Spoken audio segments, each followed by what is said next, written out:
Ngibingelele kuwe mlaleli, ngiyathemba ukuthi-ke uyaphila-ke.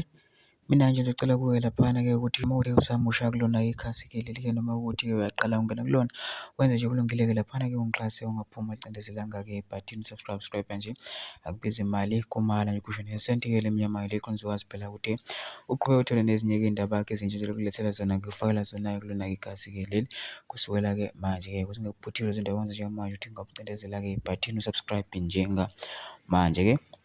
Udaba ngilethele lona-ke namhlanje la ngilethele-ke insizwa-ke umlandeli kaKhuzani-ke laphana-ke icacisa-ke lolu daba leli labalandeli abakhulu abadumile bakaKhuzani-ke bebekhala bethi-ke bona-ke abamenywanga-ke emshadweni kaKhuzani-ke. Le nsizwa-ke iyaveza-ke laphana iveza okuningi kodwa ngifune umuntu okuningi ukuzwa ngami. Into nje ngidlala-ke ividiyo yakhe nombuso wakuzwelakala ukuthi uthini. Mina ngicela phela uzwile-ke ividiyo ngena ama-comment section futhi uvo lakho ukuthi ucabangani ngalolu daba-ke lolu bese ungena ama-comment section bese wenza okulungile ungixhase ungaphumi acindezelanga-ke ibhathini subscribe nje akubiza imali kumahhala nje kusho nesenti-ke khona ukwazi phela ukuthi uqhubeke uthole nezinye-ke iy'ndaba-ke ezintsha engizokulethela zona ngikufakela zona-ke kulona-ke ikhasi-ke leli kusukela-ke manje.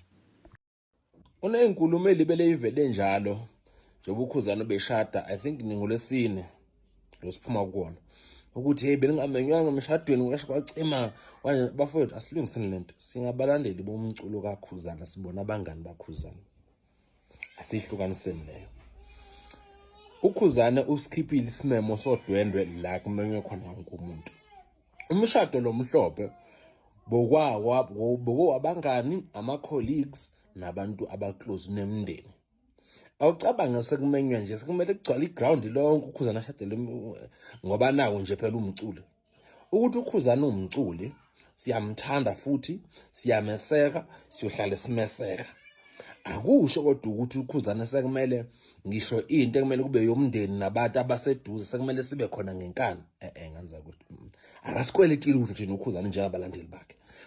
Abalandeli babizile eMandaba njengoba lapho khona iy'nkomo ezingaphezulu kwa-30 ezoba yihlatshiwe, wathi wozani balandeli bami sizojabula sonke. Kodwa umshado omhlophe bakwe into yemndeni leya. uMakoti becabanga uMakoti kumele afike nabangani bakhe ney'hlobo zakhe nomndeni wakhe nama-colleagues wakhe.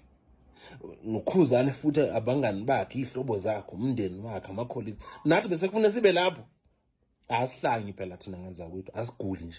Hawu, siyakwazi nje ukuthi uKhuzani umuntu kumele abe ne-privacy yakhe, kumele abe nesikhathi sakhe. Ngoba izogcina sekuthiwa uKhuzani uma beya kwi-vacation nomakoti wakhe akanimema ngangani, sekumele siya kwi-vacation noKhuzani nomakoti wakhe. Hayi.